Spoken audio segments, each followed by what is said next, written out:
Qu'est-ce qu'on attend pour vivre mieux? Eh bien voilà, le livre du docteur Jean-Michel Cohen, notre nutritionniste national. Ça change un peu de vos anciens livres, hein. C'est pas, normalement, on était vraiment sur la nutrition. Là, vous avez décidé d'aller un peu plus loin. C'est-à-dire que j'avais commencé par la nutrition, et en fait, j'ai été un peu plus loin. J'avais commencé par la nutrition, pour être très honnête, parce que j'en ai un peu assez d'entendre des inepties et de voir les gens se gaver. Hein. Non, mais quand même, on voit les gens se gaver à l'heure actuelle de gélules d'oméga 3, saupoudrer du curcuma. Le curcuma avec de l'huile et du poivre. Oui, c'est ce que j'ai expliqué dans le livre. Ça n'est efficace. La curcumine, qui est efficace et intéressante pour la santé, n'est utile que si elle est accompagnée d'un peu de graisse. Personne ne le sait.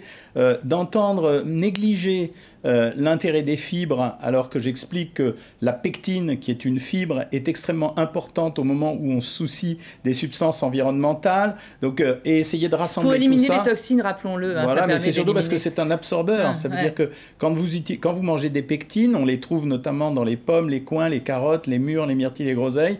Eh ça agit dans l'intestin comme une forme de gel qui va retenir les métaux lourds et les perturbateurs endocriniens et les substances polluantes. Donc ça, il fallait l'expliquer. Il ne fallait pas se contenter de dire 5 fruits et légumes par jour. Donc je voulais collecter des vraies informations. Oui, mais enfin là, vous allez plus loin. Il y a plusieurs clés, donc vous nous révélez vos secrets. Donc nutrition, évidemment. Après, il y en a 5. Hein. Ah bah, il y a le mental, pour moi c'est extrêmement important. Et le mental, c'est pas une affaire psychique, c'est aussi une affaire hormonale et biologique. Ça signifie que quand vous avez un bon mental et que vous essayez de l'améliorer, vous stimulez des sécrétions hormonales à l'intérieur de votre cerveau, dopamine, adrénaline, sérotonine, qui vous permettent de vous sentir mieux. Donc comment on le fait ça? Donc il faut avoir ça pour vivre vieux et plus longtemps. La troisième clé, c'est le sommeil, et j'en ai marre qu'on me dise éteignez vos écrans. Voilà, ça suffit pas, j'ai beau éteindre moi la petite lumière rouge de mon réveil, etc. Ça marche pas toujours. Donc il y a des systèmes pour mieux dormir, il y a des masques spéciaux, donc tout ça il fallait le raconter. Je vous coupe la parole.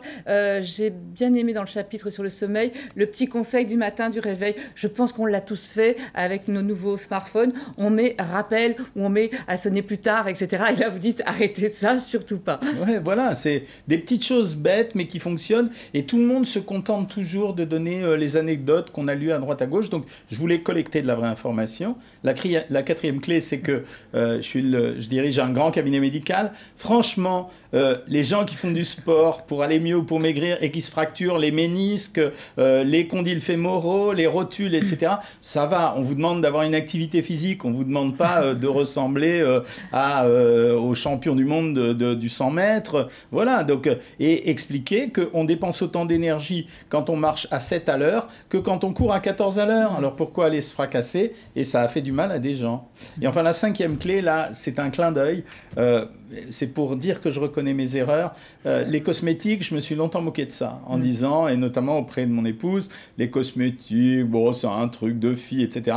En fait, c'est pas vrai. La peau est un organe sensoriel. La traiter, lui donner une bonne allure, l'hydrater, fait partie aussi d'une perception particulière qui améliore globalement notre système de vie, voilà.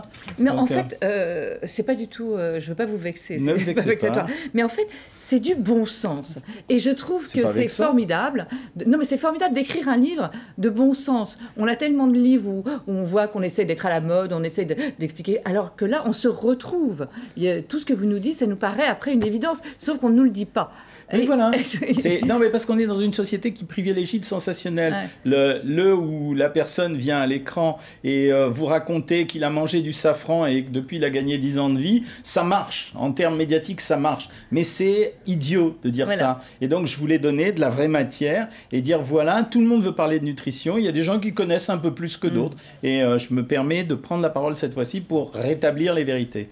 Et en plus, ce qui est bien aussi, c'est que c'est pas, y a pas un objectif pareil à chaque fois. C'est un objectif du nombre de kilos pour maigrir ou du nombre d'années qu'on va gagner en vie. Pas du tout. Là, c'est vivre mieux, quoi. C'est vivre mieux et dire aussi. On a entendu beaucoup le discours concernant l'alimentation anti-cancer, etc. Et dire aussi qu'on se pose une question. À part le tabac et l'alcool, pour le reste, on se demande si le cancer n'est pas aléatoire. Par contre, on sait qu'on peut vivre mieux et avoir une statistique meilleure. Donc, c'est celle-là qu'il faut utiliser. Ben moi, je vous conseille de lire « Qu'est-ce qu'on attend pour vivre mieux ?» aux éditions First du docteur Jean-Michel Cohen. Merci beaucoup, Jean-Michel. C'est moi qui vous remercie. Merci à vous de nous avoir suivis et restez en notre compagnie. L'info continue sur LCI.